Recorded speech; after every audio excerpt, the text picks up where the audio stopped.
Kawan-kawan, Ali nak cakap sesuatu. Ali dah tak lama lagi kat sini. Ali dah berjuang lawan ni semua. Tapi Ali dah tak larat lagi untuk bertahan. Kau ngapain, Jer? Ali, mohon maaf pada korang semua. Semisal Ali tinggalkan korang dahulu. Dan daripada kesilapan-kesilapan yang telah Ali buat. Nanti, kalau Ali dah tak ada. Awak ni cakap apa? Apa benda tengah kau ucap ni, Ali? Dia itu dah kenapa, boy? Astaghfirullah kawan, tak lecam tu. Apaan? Ini drama apa lagi ni pagi-pagi? Kau ni dah kenapa ni? Boleh tak jangan buat kita orang panik? Ali sesih.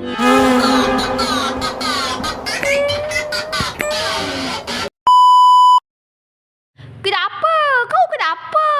Kenapa budak ni? Nah, dia sakit. Bilik Wan.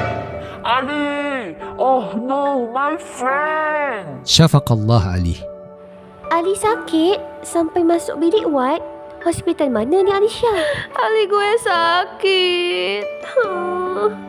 Ali, kamu gak apa-apa kan? Ali, cepat sembuh ya. Ali. Lebay. Alisha, gak boleh gitu. Dia lebay. Tak nak minum obat. Macam mana nak sembuh? Parah-parahnya, mau disuntik pun dia lari takut. Hais. Kenapa boleh macam tu? Dia keras latihan. Sampai tak sadar batas kemampuan. Patutlah.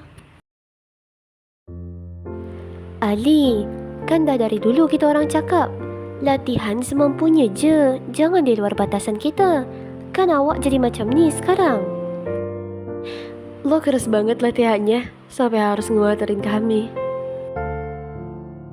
Janganlah macam tu. Setiap orang ada batasan masing-masing. Jangan terlalu berlebih. Tak elok. Bantu aku suntik dia. Sherlock, gas gue. On the way. Lemak. Macam mana ni? Ikat aja gak sih? Gas lah. Jom.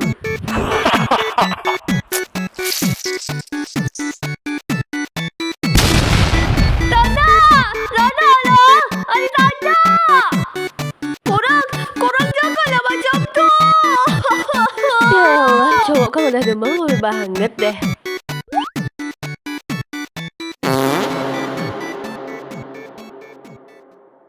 Asik.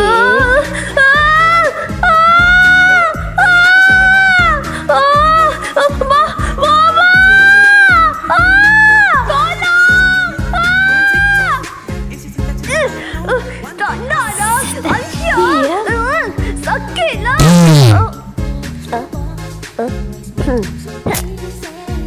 Dah say. Akhirnya. Sakit tak? Akhirnya.